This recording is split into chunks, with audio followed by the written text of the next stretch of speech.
A paz de Jesus e o amor de Maria. São Francisco de Paula foi um eremita, fundador da Ordem dos Mínimos e santo da Igreja Católica. É também conhecido como o eremita da caridade. Possui opção de desprezo absoluto pelos valores transitórios da vida e dedicação integral ao socorro do próximo. Consta que num só dia o venerado de Paula atendeu em seu mosteiro a mais de 300 pessoas necessitadas do espírito e do corpo, realizando curas prodigiosas. Francisco de Paula fundou a Ordem dos Mínimos, uma fraternidade que exige do interessado em nela ingressar uma única condição, que se considere um mínimo, pois Jesus dissera que se alguém quer ser o primeiro, que seja o último e o servo de todos. Venerado pelos pobres, pelos reis e pelos nobres de seu tempo, Francisco de Paula deu o exemplo numa época em que prosperavam os abusos eclesiásticos e quando se cultivavam os prazeres efêmeros e subalternos da vida. Por essa razão foi considerado um missionário especial, por sua capacidade extraordinária de resgatar os mais puros e preciosos valores evangélicos, tal qual seu mais famoso inspirador, Francisco de Assis, que vivera 2 séculos antes. Criado em lar cristão, o exemplo dos pais desempenhou importante papel na vida de São Francisco de Paula, cujos progenitores eram modestos agricultores na pequena cidade de Paula, na Calábria. Giacomo, o pai, tirava do campo o sustento da família e santificava-se na oração, jejum, penitência e boas obras. Sua esposa, Viena, era também virtuosa, secundando-o em suas boas disposições, mas não tinham filhos. Pediam-no ao céu, sobretudo a São Francisco de Assis, de que eram devotos. Prometeram dar seu nome ao primeiro filho que tivessem. O santo de Assis teria se deixado comover e com sua intercessão o casal gerou o menino tão desejado. A alegria, entretanto, foi de pouca duração, pois o recém-nascido Francisco teve um abscesso maligno no olho esquerdo que lhe ameaçava a visão. Giacomo e Viena recorreram de novo ao santo. Seria possível que ele tivesse atendido aos seus rogos pela metade? Prometeram agora, caso o menino sarasse, tão logo a idade o permitisse, vestiram-no com o hábito franciscano, deixando-o durante 1 ano em um convento. Observou-se notável melhora na saúde do garoto. Apareceu-lhe então um frade franciscano, lembrando que chegara a hora de seus pais cumprirem a promessa feita. Os pais levaram o menino com seu pequeno hábito para o convento franciscano de São Marcos, no qual todo o rigor da regra era observado.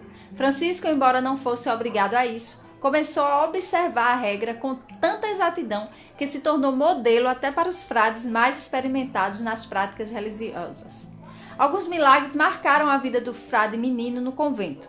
Certo dia o sacristão mandou precipitadamente buscar brasas para o tirúbulo, mas sem indicar-lhe como, ele com toda simplicidade trouxe-as em seu hábito, sem que este se queimasse. De outra feita, encarregado da cozinha, colocou os alimentos na panela e esta sobre o carvão, esquecendo-se contudo de acendê-lo. Foi depois para a igreja rezar e entrou em êxtase, esquecendo-se da hora. Quando alguém que passara pela cozinha e vira o fogo apagado, chamou-o perguntando se a refeição estava pronta. Francisco, sem titubear, respondeu que sim, e chegando à cozinha, encontrou o fogo aceso e os alimentos devidamente cozidos. Os frades de São Marcos queriam conservar consigo aquele adolescente que dava tantas provas de santidade, mas ele sentia-se chamado para outra coisa. Fim do ano, dirigiu-se com os pais a Roma, Assis Loreto e Monte Cassino. Neste último lugar, sabendo que São Bento ali se estabelecera aos 14 anos para entregar-se todo a Deus, fez o mesmo propósito. Pediu aos pais que o deixassem viver como eremita. Francisco queria mais solidão. Por isso, um dia desapareceu e subiu numa montanha rochosa, onde encontrou uma pequena gruta que transformou durante 6 anos em sua morada. Vivendo exclusivamente para Deus, na contemplação e penitência, alimentava-se de raízes e ervas silvestres.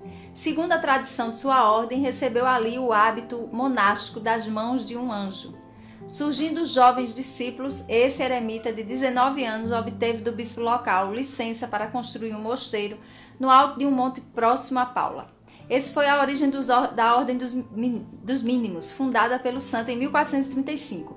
Essa construção, como outras posteriores, constituiu-se milagre, a partir do qual foi nomeado superior em 1454, data da sua construção. Participavam os habitantes da cidade, ricos e pobres, nobres e plebeus, e foram testemunhos de inúmeros milagres. Enormes pedras saíam do lugar à simples voz. Pesadas árvores e pedras tornavam-se leves para serem removidas ou transportadas. Alimentos que mal davam para um trabalhador alimentavam muitos. Com isso, mesmo pessoas doentes iam participar das construções e se viam curadas. Não há espécie de doenças que ele não tenha curado, de sentidos e membros do corpo humano sobre os quais não tenha exercido a graça e o poder que Deus lhe havia dado. Ele restituiu a vista a cegos, a audição a surdos, a palavra aos mudos, o uso dos pés e mãos aos estropiados, a vida a agonizantes e mortos. E o que é mais considerável, a razão a insensatos e frenéticos. Não houve jamais mal, por maior e mais incurável que parecesse, que pudesse resistir à sua voz ou ao seu toque. Acorria-se a ele de todas as partes, não só um a um, mas em grandes grupos e às centenas, como se ele fosse o anjo Rafael e um médico descido do céu. E segundo o testemunho daqueles que o acompanhavam, ordinariamente ninguém jamais retornou descontente, mas cada um bendizia a Deus de ter recebido o cumprimento do que desejava. Dentre os muitos mortos que ele ressuscitou, destacava-se seu sobrinho Nicolas. Desejava ele ardentemente fazer-se monge na ordem que seu tio acabava de fundar, mas sua mãe, por apego humano a isso, se opôs tenazmente. O rapaz adoeceu e morreu. O corpo foi levado à igreja do convento e Francisco pediu que o conduzissem à sua cela. Passou a noite em lágrimas e orações, obtendo assim a ressurreição do rapaz. No dia seguinte, de manhã, quando sua irmã foi assistir ao sepultamento do filho, Francisco perguntou-lhe se ela ainda se opunha a que ele se fizesse religioso. Ah, disse ela em lágrimas, se eu não me tivesse oposto, talvez ele ainda vivesse. Quer dizer que você está arrependida? Instituiu o santo. Ah, sim. Francisco trouxe-lhe então o filho são e salvo, que a mãe abraçou em prantos, concedendo a licença que antes recusara. Outro caso famoso foi o da ressurreição de um homem que havia sido enforcado 3 dias antes pela justiça. Restituiu-lhe não só a vida do corpo, como também a da alma. Mas o fato mais extraordinário e que, segundo se sabe, só ocorreu com Francisco, foi o de ter ele ressuscitado 2 vezes uma mesma pessoa. Um certo Tomás, habitante de Paterno Calabro, trabalhando na construção do convento dessa cidade, foi esmagado por uma árvore. Levado ao santo, este restituiu-lhe a vida. Tempos depois caiu ele do alto do campanário, espatifando-se embaixo. O santo restituiu-lhe novamente a vida.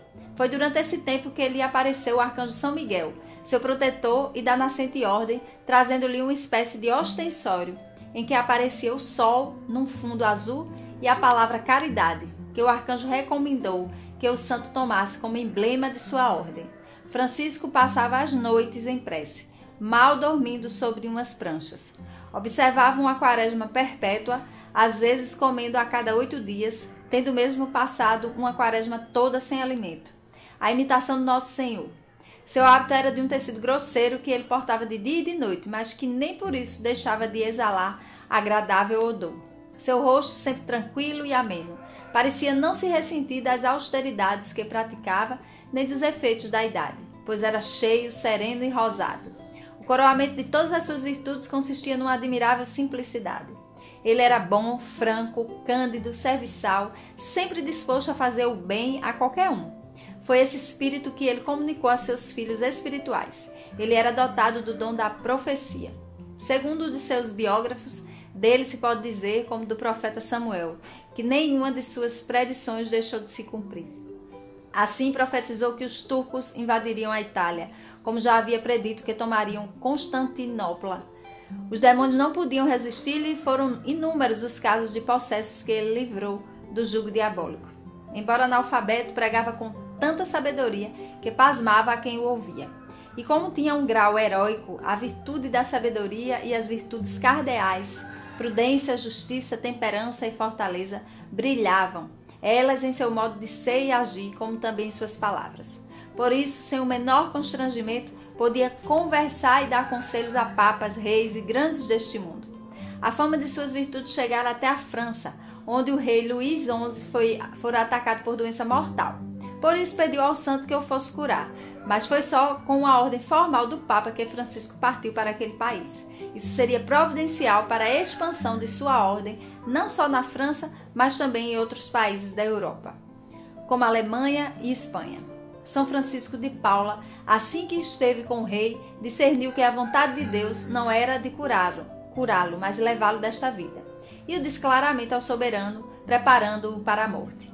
O monarca confiou-lhe seus filhos, principalmente Delfim, então com 14 anos. Francisco foi o confessor da princesa Joana, que depois de repudiada por seu marido, o futuro Luís XII, fez-se religiosa e mereceu a honra dos altares.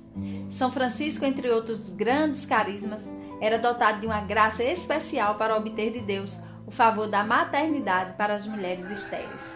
Muitos milagres desse gênero, alguns em casas reais ou principescas, foram relatados no processo de canonização do santo em Tours.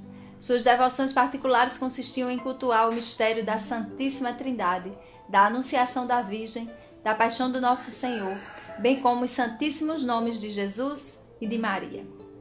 Foi canonizado pelo Papa Leão X em 1518 e é o padroeiro dos marinheiros. O santo faleceu na Sexta-feira Santa do ano de 1507, aos 91 anos de idade. Seu corpo permaneceu incorrupto até 1562. Nesse ano, durante as guerras de religião, os protestantes calvinistas, como o santo havia predito, invadiram o convento de Plessis, onde estava enterrado, tiraram seu corpo do sepulcro e, sem se comover de vê-lo em tão bom estado, queimaram-no com a madeira de um grande crucifixo da igreja. Assim foi o santo praticamente martirizado depois de sua morte. Entretanto, apesar do ódio dos inimigos da fé, sua glória permanece para sempre.